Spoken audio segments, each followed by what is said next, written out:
The information form, the consent form, was also supposed to warn people about any risks of serious complications following the shot. But did it? No, I had never heard of any reactions other than a sore arm, fever, this sort of thing. Judy Roberts' husband, Gene, also took the shot. Yes, I looked at that document. I signed it. Nothing on there said I was going to have a heart attack or I can get Guillain-Barré, which I never heard of. What if people from the government, from the Center for Disease Control, what if they had indeed known about it? What would be your feeling? They should have told us. Did anyone ever come to you and say, you know something, fellas? There's the possibility of neurological damage if you get into a mass immunization program? No. No one ever did? No. Do you know Michael Hatwick? Yes. Mm-hmm. Dr. Michael Hatwick directed the surveillance team for the swine flu program at the CDC. His job was to find out what possible complications could arise from taking the shot and to report his findings to those in charge. Did you know ahead of time, Dr. Hatwick, that there had been case reports of neurological disorders, neurological illness, apparently associated with the injection of influenza vaccine? Absolutely. You did? Yes. How'd you know that? By review of the literature. So you told your superiors, the men in charge of the swine flu immunization program, about the possibility of neurological disorders? Absolutely. What would you say if I told you that your superiors say that you never told them about the possibility of neurological complications? That's nonsense. I can't believe that they would say that they did not know that there were neurological illnesses associated with influenza vaccination. That simply is not true. We did know that. I've said that Dr. Hatwick had never told me of his feelings on this subject. And he's lying. I guess you would have to make that assumption. Then why does this report from your own agency, dated July 1976, list neurological complications as a possibility? I think the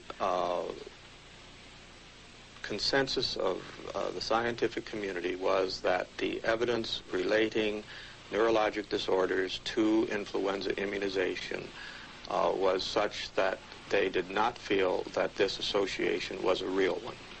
You didn't feel it was necessary to tell American people that information? I think that over the years we have tried to inform the American people as fully as possible. As part of informing Americans about the swine flu threat, Dr. Sensor's CDC also helped create the advertising to get the public to take the shot. Let me read to you from one of your own agency's memos planning the campaign to urge Americans to take the shot. The swine flu vaccine has been taken by many important persons, he wrote. Example, President Ford, Henry Kissinger, Elton John, Muhammad Ali, Mary Tyler Moore, Rudolph Nureyev, Walter Cronkite, Ralph Nader, Edward Kennedy, etc., etc. True? I'm not familiar with that particular piece of paper, but I do know that at least of that group, President Ford did take the vaccination. Did you talk to these people beforehand to find out if they planned to take the shot? I did not know. Did anybody? I do not know. Did you get permission to use their names in your campaign? I do not know. Mary, did you take a swine flu shot? No, I did not. Did you give them permission to use your name saying that you had or were going to? Absolutely not. Never did.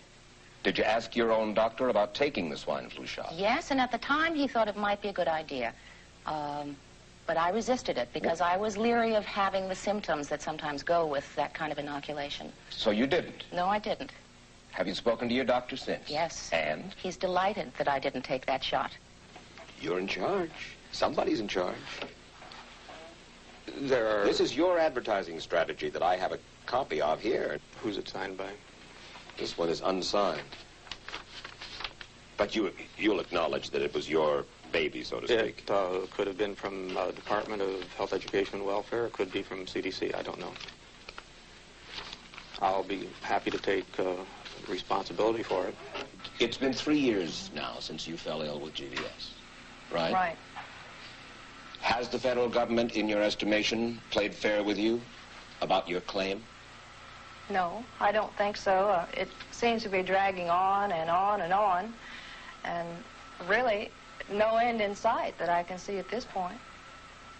With respect to the cases of Guillain-Barré allegedly... Former Secretary of HEW Joseph Califano, too, was disturbed that there was no end in sight. So a year and a half ago, he promised that Uncle Sam would cut the bureaucratic red tape for victims suffering from GBS and would pay up quickly. We shouldn't hold them to an impossible or too difficult standard of proving that they were hurt. Even if we pay a few people a few $1,000s that might not have deserved it, I think justice requires that we promptly pay those people who do deserve it. Who's making the decision to be so hard-nosed about settling? Well, I assume the Justice Department is. Griffin Bell before he left? Well, the Justice Department agreed to the statement I made. It was cleared word for word with the lawyers in the Justice Department by my HEW lawyers. And that statement said, in effect...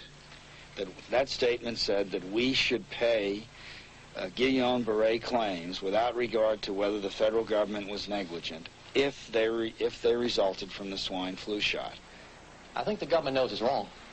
If it drags out long enough, that people will just give up. Let it go. I am a little more adamant in my thoughts than my wife is, because I told Judy to take the shot. She wasn't going to take it, and she never had shots. And I'm mad with my government because they knew the facts, but they didn't release those facts because if they had released them, the people wouldn't have taken. And they can come out tomorrow and tell me there's going to be an epidemic, and they can drop off like flies next to me. I will not take another shot that my government tells me to take. Meantime, Judy Roberts and some 4,000 others like her are still waiting for their day in court.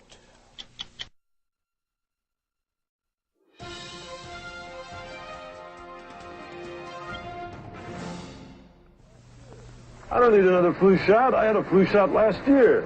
A swine flu epidemic may be coming. Swine flu shot? Well, I don't know. I've been thinking about it. It could make you very sick.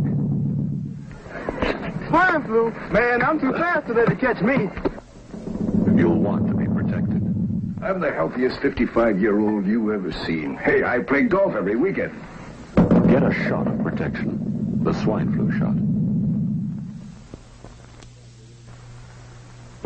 Joe brought it home from the office. He gave it to Betty and one of his kids and to Betty's mother. But Betty's mother went back to California the next day. On her way to the airport, she gave it to a cab driver, a ticket agent, and one of the charming stewardesses. At school, Joe's kid gave it to some other kids, and Mrs. Merrill got it and gave it to her husband. In California, Betty's mother gave it to her best friend, Dottie. But Dottie had a heart condition and she died. But before she died, Dottie gave it to her girlfriend, the mailman, the paper boy, and the vet when she went to pick up her chihuahua. If a swine flu epidemic comes, this is how it could spread. You'll want to be protected, especially if you're elderly or chronically ill. Get a shot of protection, the swine flu shot.